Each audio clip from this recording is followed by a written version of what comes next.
दोस्तों, कल यानी 29 अक्टूबर 2023 को एक शानदार, भड़कदार, जोरदार, बहुत अच्छा एक प्रोग्राम खरदा में हुआ। खरदा पक्की मस्जिद के आसपास।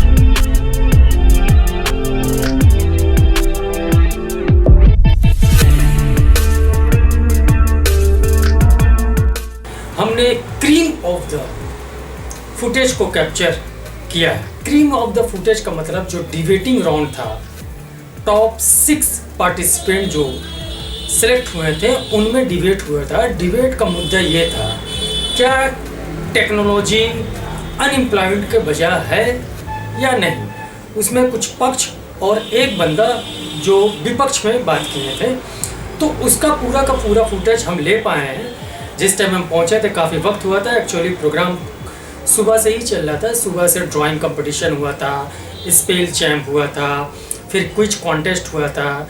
छोटे से बड़े सभी लोग भाग लिए थे। बहुत शानदार प्रोग्राम, पहली बार एक्चुअली खरदा एजुकेशन सोसाइटी के ज़रिए किया गया था। गिरी, एक्चुअली जो गिरी सर के नाम से मशहूर हैं, वो एक्चुअली हमारे क्लासमेट ही हैं।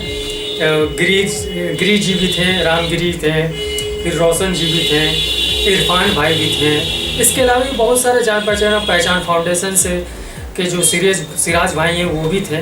तो काफ़ी अच्छा एक प्रोग्राम हुआ और बहुत अच्छा माहौल बना। तो उसी का कुछ फुटेज जो हम वहाँ पर कैप्चर किए तो वो आपके साथ शेयर करने जा रहे हैं। फुटेज तो काफ़ी लंबा था, लेकिन उसको शॉर्ट वगैरह करके हम वो फुटेज 6 पार्टिसिपेंट उन्होंने अपना किन किन पॉइंट का ऊपर जोर दिया है। चलिए इस वीडियो में हम लोग देखते हैं।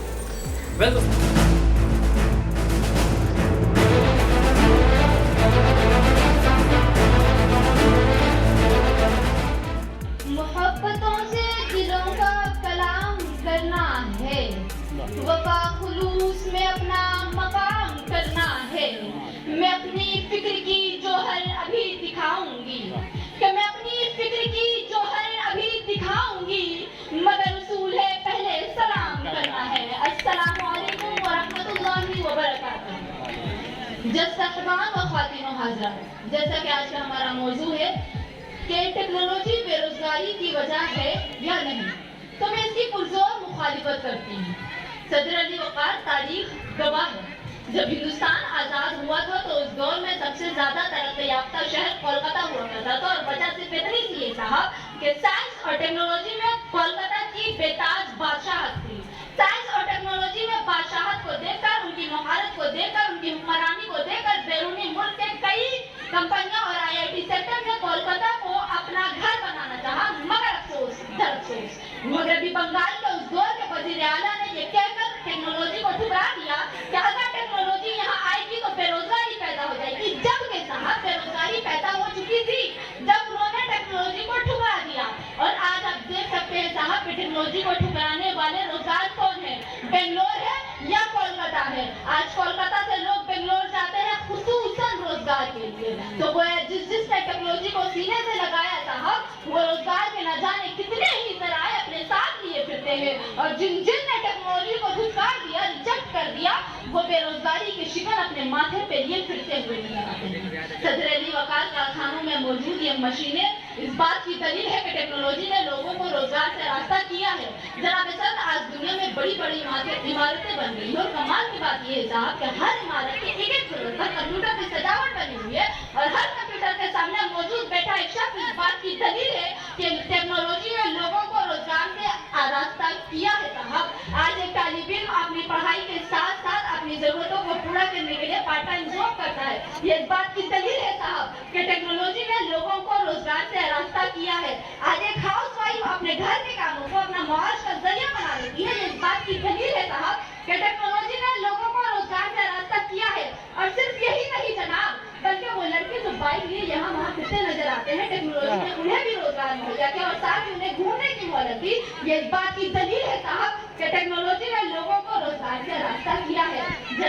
जैसे जैसे दुनिया ऊपर जाएगी वैसे वैसे तालीम की मियाद भी बढ़ेगी और वैसे वैसे साइंस और टेक्नोलॉजी भी ऊपर जाएगा और वैसे वैसे हमें भी ऊपर जाना होगा। मगर अफसोस के साथ ये कहना पड़ा है, लोगों का इरादा है, लोगों की ये ख्वाहिश है कि तालीम का मियाद तो ऊपर जाए, टेक्नोलॉजी का मियाद ऊपर जाए, समाज का मियाद ऊपर जाए, मगर समाज में रहने वाले लोग नीचे ही दबके रह जाए। और सिर्फ इसीलिए वो टेक्नोलॉजी को बेरोजगारी का वजह बताकर उसे पीछे हटा रहे हैं। सदर अली वकार लोगों को अपने अंदर हुनर पैदा करने की जरूरत है और यकीन जाने अगर लोग हुनरमंद हो जाएंगे तो रोजगार ही नहीं बल्कि कई मुनफरिद और मुख्तलिफ किस्म के रोजगार उनके इस्तेमाल के लिए खड़े रहेंगे। बशर्त इसलिए साहब कि हम इंसानों को अपने अंदर एबिलिटी लानी होगी, हम इंसानों को अपने अंदर वो काबिलियत लानी होगी, हम इंसानों को अपने अंदर वो हुनरमंदी, वो सलाहियत, वो खूबी लानी होगी। अगर हम इंसान अपने अंदर वो एबिलिटी, वो क्वालिटी, वो हुनरमंदी और वो खूबी नहीं लाएंगे तो टेक्नोलॉजी हो या ना हो लोग बेरोजगार ही रहेंगे साहब। और कमाल की तो बात है साहब कि जब तक टेक्नोलॉजी का तस्करा होता है तो लोग ऑटोमोशन का जिक्र छेड़ते हैं। जनाब ये ऑटोमोशन है क्या? जरा गौर करें, अपने अक्ल में पड़े पर्दों को जरा सा साफ करें साहब, जरा सा साफ करें साहब। इस मशीन, लोग कहते हैं कि एक मशीन आता है और 10 लोगों की रोजगार मशीन देता है और अकेले काम कर देता है। तो इस मशीन को बनाने के लिए, इसके पार्ट्स को बनाने के लिए, इसके पुर्जे को बनाने के लिए जिनकी जरूरत होती है वो कौन है? मशीन थोड़ी तैयार करती है साहब। आखिर एक मशीन को तैयार करने के लिए भी इंसान ही तो है। आखिर एक मशीन का इस्तेमाल करने के लिए जिनकी जरूरत है वो इंसान ही तो है। आखिर एक मशीन को चलाने के लिए जिसकी जरूरत है वो इंसान ही तो है साहब। और उस मशीन को तैयार करते वक्त जो लोग लगते हैं वो लोग रोजगार ही तो है साहब। सदर वली वकार बात सिर्फ इतनी सी है कि अगर आप टेक्नोलॉजी के लिए काम करते हैं तो आप बेरोजगार हैं और आप टेक्नोलॉजी से काम करवाते हैं तो आप रोजगार हैं। बस अपने चंद मिनट से अपनी बात को मुकम्मल करना चाहूंगी कि सुनिए, जरिया मुआश का ये कार होना चाहिए। अब तो हर इंसान को फनकार होना चाहिए और टेक्नोलॉजी के लिए रखते हैं जो मुनफी ख्याल, उनकी ये ख्वाहिश है कि सब बेकार होना चाहिए। दौर बदला, एक्सीलेंट बहुत शानदार। नाम मुस्कान है लेकिन चेहरे पे इतना गुस्सा है कि सामने वाले को बता।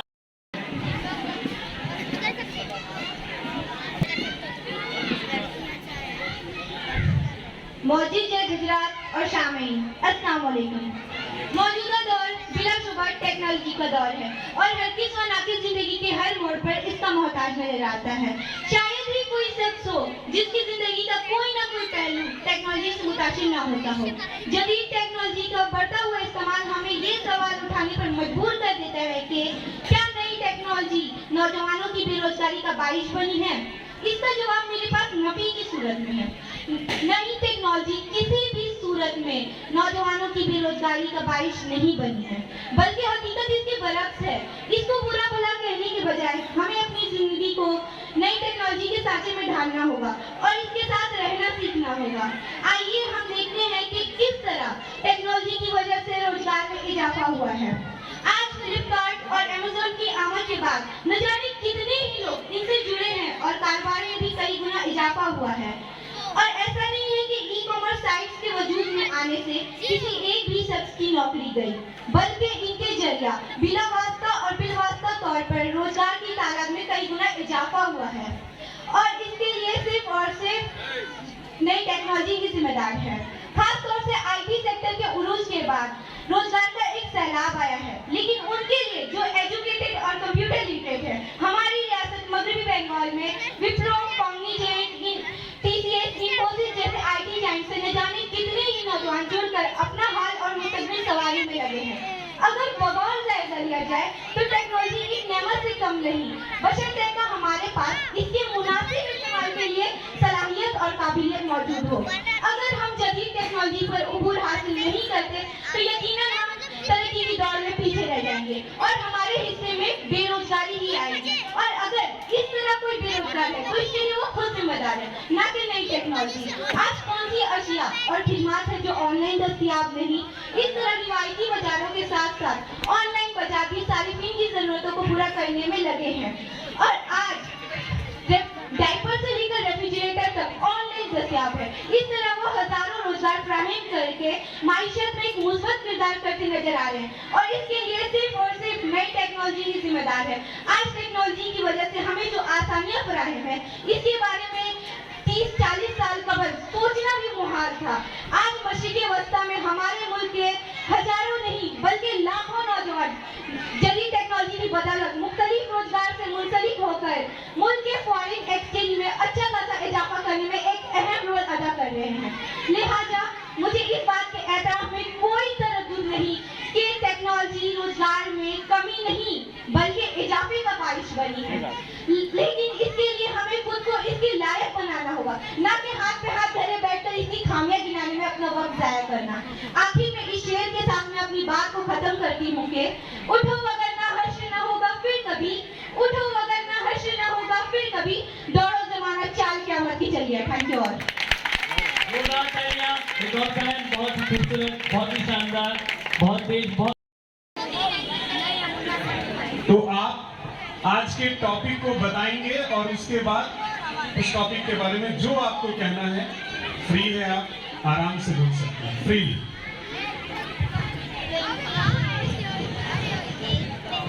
Responsible for the unemployment of the youth. आप हिमायत में बोलिए या उसके सपोर्ट में, पहले बता दीजिएगा, अपना नाम जरूर बताइएगा। स्टार्ट कीजिए, 5 मिनट्स है। Okay, start. शामीन व नाज़रीन इकराम, मोहतरम असातिज़ा इकराम, इज्जत मआब जज साहिबान और अजीज तुलबा व तालिबात, सबसे पहले मैं अदारा हिजाब का शुक्र अदा करना चाहूँगी। उन्होंने एक ऐसे उन्वान को जेर मुकाबला बहस में रखा है जिस पर हमें फिक्र करने की जरूरत है। जज साहिबान, मेरी तकरीर उन्वान की मुखालफत में है। मेरी सोच में टेक्नोलॉजी बेरोजगारी का बिल्कुल भी जिम्मेदार नहीं है।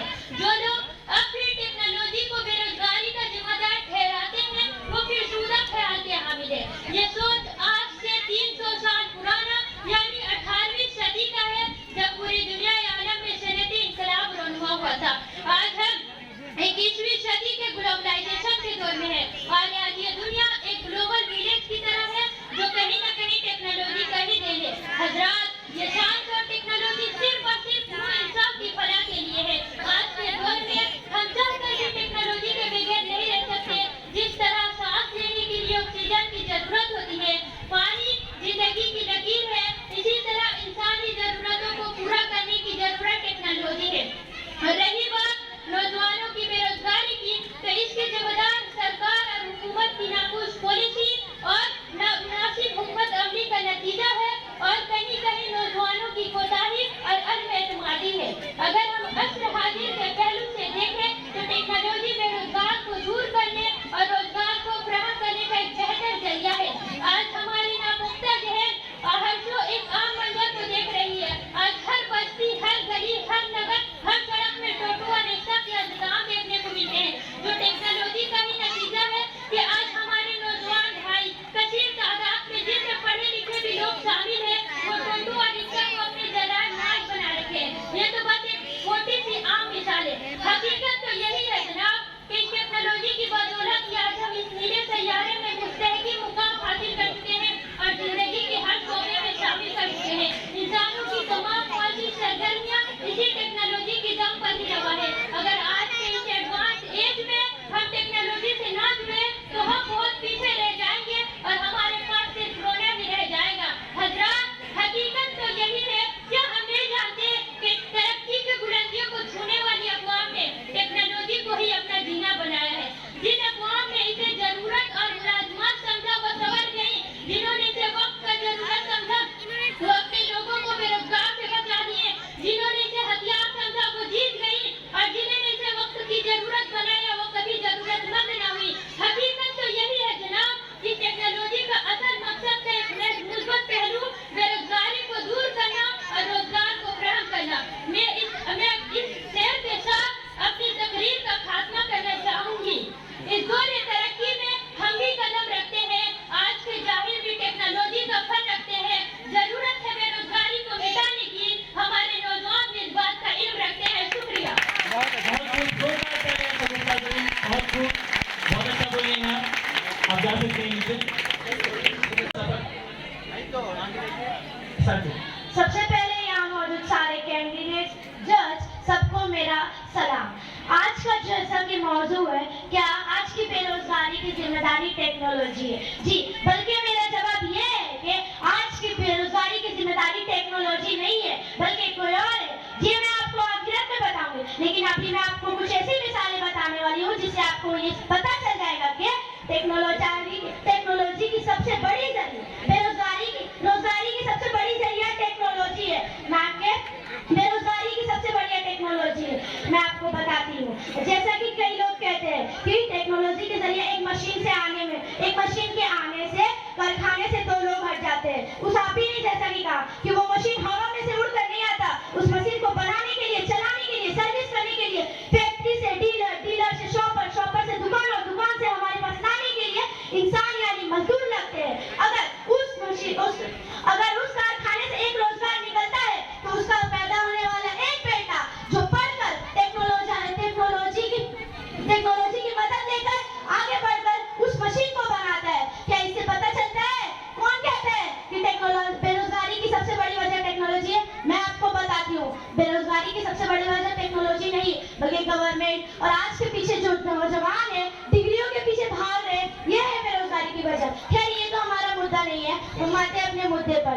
और इसकी मैं एक और मिसाल, छोटी सी सिंपल सी मिसाल देती हूँ। दावत में सब जाते होंगे और वहाँ पे जो कागज का प्लेट में आप खाना खाते हैं वो कोई इंसान नहीं बनाता बल्कि मशीन से बनती है। अगर एक इंसान उस एक प्लेट को बनाने बैठ जाए तो बस एक इंसान ही लगेगा, ना बेरोजगार लगेंगे और उस प्लेट का दाम खाने से भी बढ़ जाएगा। लेकिन मशीन के आने से मशीन को बनाने के लिए, चलाने के लिए रोजगार भी बढ़े हैं और दाम यहाँ तक की महंगाई भी कम हुई है। अगर टेक्नोलॉजी को बंद कर दिया जाए या कम कर दिया जाए तो आज के जमाने में या हिंदुस्तान में मौजूद सारे लोग एक दूसरे का छीन कर खाने लगेंगे। क्या ऐसा होगा? एक दूसरे का छीन कर खाने लगेंगे। मैं कहती हूँ टेक्नोलॉजी रोजगारी की सबसे बड़ी वजह है। और इसकी और एक मिसाल मेरे हाथ में मौजूद ये घड़ी है, इसकी स्ट्रैप से लेकर इसके स्क्रीन तक सारे पुर्जे बनाने में रोजगार की मदद लगी है। भले ये मशीन से बनी है लेकिन रोजगार यानी इंसान ने इस मशीन को बनाया और चलाया है। यहाँ पर भी तो बेरोजगार यानी इंसान का इस्तेमाल हो रहा है। कहाँ से रोजगारी घट रही है? कौन कहता है ये रोजगारी घट रही है? और आज मैं जिस माइक पर बोल रही हूँ, इस माइक से लेकर स्टेबल, बल्ब, तार और इससे जुड़े छोटे छोटे नट सबको इंसानों ने बनाया है। इंसान के जरिए मशीनों ने बनाया है। उस मशीन को चलाने के लिए रोजगार लग रही है। बड़े से बड़े फैक्ट्री से लेके अगर एक मशीन फैक्ट्री में बनती है तो उसे इंसान बनाते हैं। उस फैक्ट्री से डीलर के पास, डीलर से शॉप के पास, उसके बाद ये हमारे पास आती है। और इससे साबित होता है कि रोजगारी की सबसे बड़ी वजह टेक्नोलॉजी है। जो कहता है अगर कि बेरोजगारी की वजह टेक्नोलॉजी है तो वो खुद के अंदर झांक के देखे, गलती उसमें है ना कि टेक्नोलॉजी में। बेरोजगारी की सबसे बड़ी वजह टेक्नोलॉजी है। टेक्नोलॉजी थी, टेक्नोलॉजी रहेगी। और अपने आप को इस काबिल बनाओ कि टेक्नोलॉजी से आप कुछ रोजगार कर सके, ना कि उसके मुखालिफत में आकर 4 बातें सुना सके। मैं इतना कहती हूँ। इसके साथ मैं और एक मिसाल देना चाहूंगी कि आज सड़कों पर जो रोड बनते हैं, बहुत लोग कहते हैं कि पहले लोग हाथ से रोड बनाते थे लेकिन मशीन के आने से उन लोगों की रोजगारी हट गई है। उस मशीन को बनाने के लिए, चलाने के लिए, पहुंचाने के लिए रोजगार लगे हैं। और इस मशीन को बनाने के लिए इंजीनियर का हाथ है। इंजीनियर ने फैसला करके इस मशीन को बनाया जिससे पढ़े लिखे इंसान को भी रोजगारी मिलती है। अगर टेक्नोलॉजी बंद हो जाएगी तो लोगों के साथ साथ जो इंसान आज जितने ऊंचे मुकाम पर डिग्री हासिल करके पढ़ रहे हैं उनको भी रोजगारी नहीं मिलेगी। कौन कहता है कि बेरोजगारी की सबसे बड़ी वजह टेक्नोलॉजी है? मैंने आपको कुछ मिसालों से बता दिया कि रोजगारी की सबसे बड़ी वजह टेक्नोलॉजी है। और मैं अपने इस स्पीच को एक शायरी के साथ खत्म करना चाहती हूँ। कम हुई रोजगारियाँ, कम हुई मजबूरियाँ, आज अब मैं घर चला सकता हूँ अपने संसार को और इसका सिरे जाता है टेक्नोलॉजी के आसार को। शुक्रिया। बहुत अच्छा, बहुत अच्छा। के लिए वाकई जहाँ तक ये माइक की आवाज जा रही है उन लोगों को पता चल गया है और शफक ने बता दिया है कि तुम्हारी बेरोजगारी की वजह टेक्नोलॉजी नहीं है। अब मैं अपने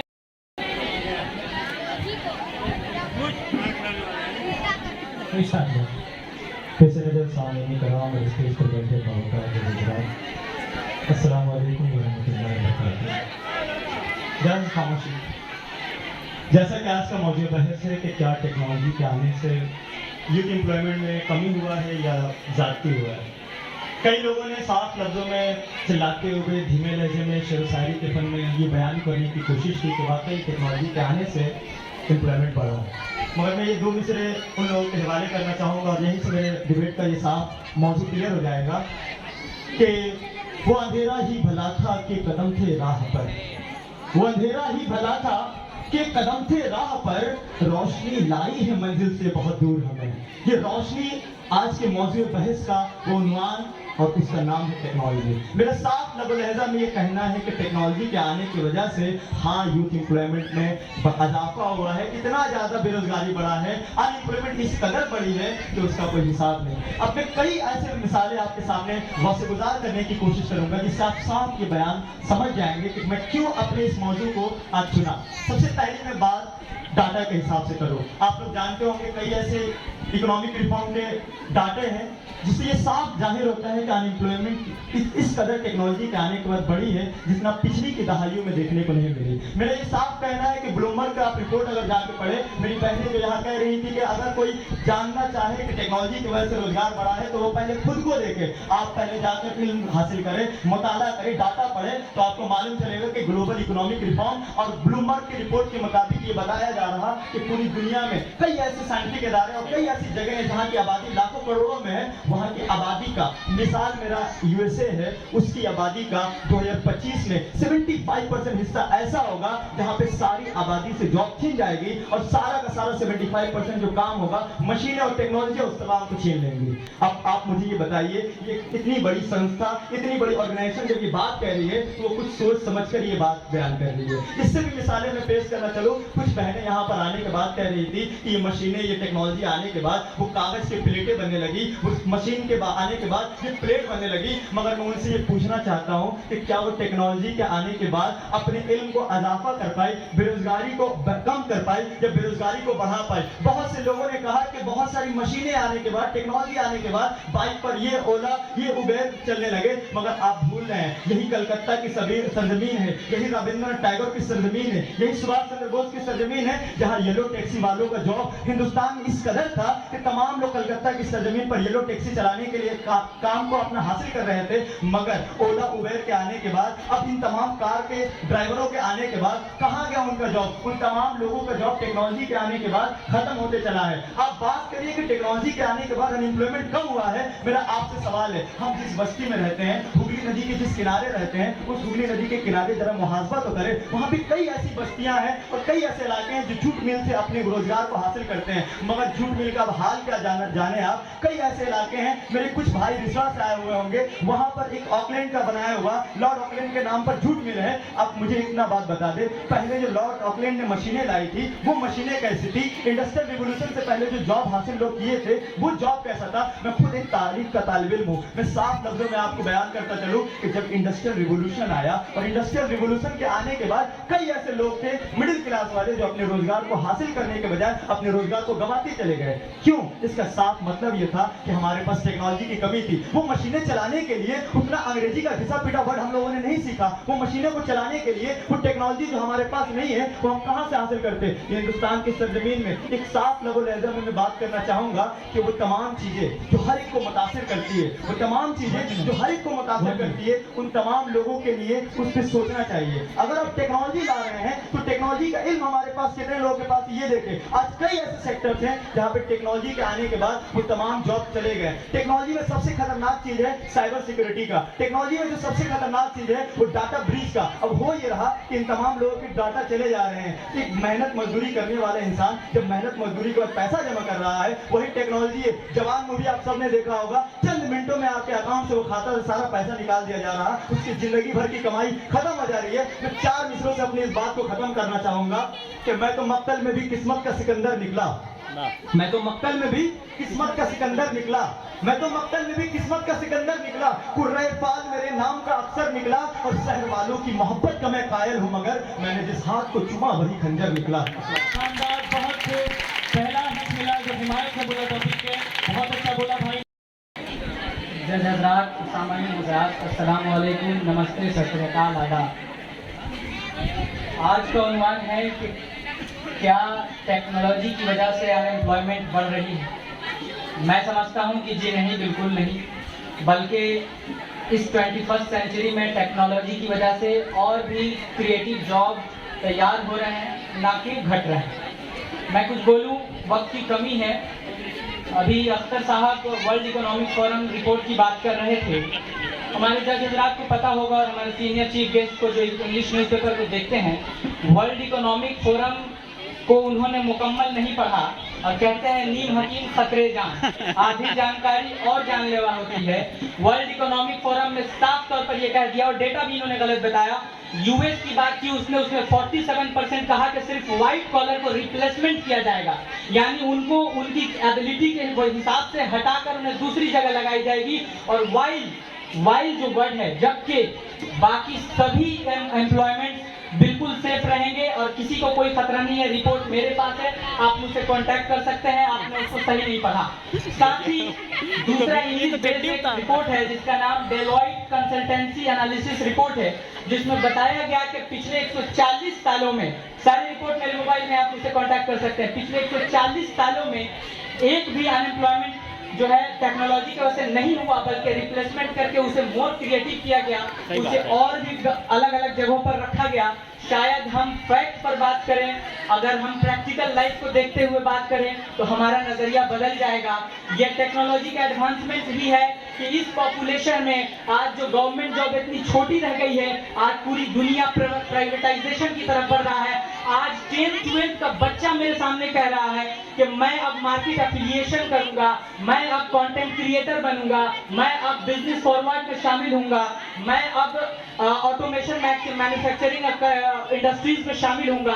और इस तरह से ये टेक्नोलॉजी उनमें ये सलाहियत देता है कि वो ना 35-40 साल तक गवर्नमेंट जॉब के लिए घिसते रहें, बल्कि वो 10th क्लास से ही होम घर बैठे वो आज नौकरी हासिल कर ले रहे हैं, एम्प्लॉयमेंट कर ले रहे हैं। ये सब कैसे हो रहा? ये है टेक्नोलॉजी। मैं बहुत ग्राउंड लेवल की बात कर रहा हूँ। हमारे बाप दादा सब बाहर से एडवांस सिटी और शहर के तरफ जानी पड़े। ये इस बात की सबसे बड़ी मिसाल है कि टेक्नोलॉजी और एडवांस सिटी और शहर जो है एम्प्लॉयमेंट का ही जिम्मेदार है, अनएम्प्लॉयमेंट नहीं है। आज एक एलन मस्क अमेरिका में बैठकर हजारों लाखों की तादाद में नौकरी दे रहा है। आप और हम वो नौकरी हासिल कर सकते हैं। ये है टेक्नोलॉजी। आज जावेद करीम यूट्यूब फाउंडर आज लाखों में कमा रहा है। ये है टेक्नोलॉजी। आज मार्क जकरबर्ग हजारों की तादाद में नौकरियां दे रहा और खुद कमा रहा है। ये है टेक्नोलॉजी। आज टेक्नोलॉजी हमें इतना एडवांस करती है कि हम किसी एक गवर्नमेंट जॉब के तरफ से 35-40 साल वक्त नहीं देंगे। आज मैं दावे के साथ बोल रहा हूँ, आप ग्राउंड लेवल पे सर्वे कीजिए, आपको कितने ऐसे बच्चे हो जाएंगे जो ये कहेंगे कि मैं गवर्नमेंट जॉब से कम और प्राइवेटाइजेशन की तरफ ज्यादा टेंडेंसी रखता हूँ, रुझान रखता हूँ। मैं टाटा TCS में जॉब करना चाहता हूँ। और प्राइवेट की तारीफ करते हुए वो कहते हैं कि बहुत जल्द और हाई स्केल हम इसमें नौकरियां हासिल कर सकते हैं। हमें समझने की जरूरत है कि 21st सेंचुरी में जैसे जैसे वक्त बढ़ता है, एडवांस टेक्नोलॉजी है वो हमें मोर जॉब क्रिएट करके देती है, रिप्लेसमेंट करती है। इन चीजों को बहुत छोटे लेवल पे बात कर रहा हूँ मैं। जैसे मान एक लोग कहते हैं कि खेत से ट्रैक्टर आ गया और किसान हट गए, बेरोजगार हो गए। गौर से समझिए आप, वो ट्रैक्टर अगर आया तो उसके लिए उसके चक्के की इंडस्ट्री जिसको कहते हैं लेदर इंडस्ट्री वगैरह तैयार हुआ, आपका मैन्युफैक्चरिंग इंडस्ट्री तैयार हुआ। अगर ट्रैक्टर को देखें तो ड्राइवर की जरूरत पड़ी। एक ट्रैक्टर एक किसान को तो हटाया, मगर 4 से 5 अलग अलग स्किल्स वाले लोगों को अपनी जरूरत के लिए बुलाया और रोजगार फराहम किया। ये हमें समझने की जरूरत है। एक मजाहिया बात कर रहा हूँ मैं। आज सलमान खान जैसे लोग भी गाना गा ले रहे हैं ऑटो ट्यून की वजह से। वो ऑटो ट्यून टेक्नोलॉजी का हिस्सा है जिसको बनाने के लिए कितने लोग मैन्युफैक्चरिंग इंडस्ट्रीज आप शामिल हो रहे हैं। जैसे जैसे प्रैक्टिकल लाइफ बात करूं मैं तो बहुत सी मिसालें हैं। वक्त की कमी है और मैं समझता हूं ये कोई मुशायरा मुकाबला नहीं कि शेर से खात्मा करूं। शुक्रिया। एक्सीलेंट। बहुत ही शानदार खिताब था आपका, बहुत ही शानदार डिबेट हुआ, 6 पार्टिसिपेंट बहुत ही शानदार। वेल दोस्तों, इस तरह का प्रोग्राम क्या आप चाहते हैं कि हमेशा हो, हर मोहल्ला में हो? क्योंकि हर एक देश का बुनियाद और उसका सफलता का राज अगर आप ढूंढिएगा तो आपको पता चलेगा एडुकेशन को आप जितना प्रमोट कीजिएगा, जितना बच्चों के अंदर जज्बा पैदा होगा, वो उतना पढ़ने के लिए आगे बढ़ेगा। तो education is the key of all success. So you need to promote, you need to participate such kind of program. बस आज के लिए इतना ही। नेक्स्ट वीडियो में फिर से मिलते हैं। बाय, टेक केयर, अपना ख्याल रखिए।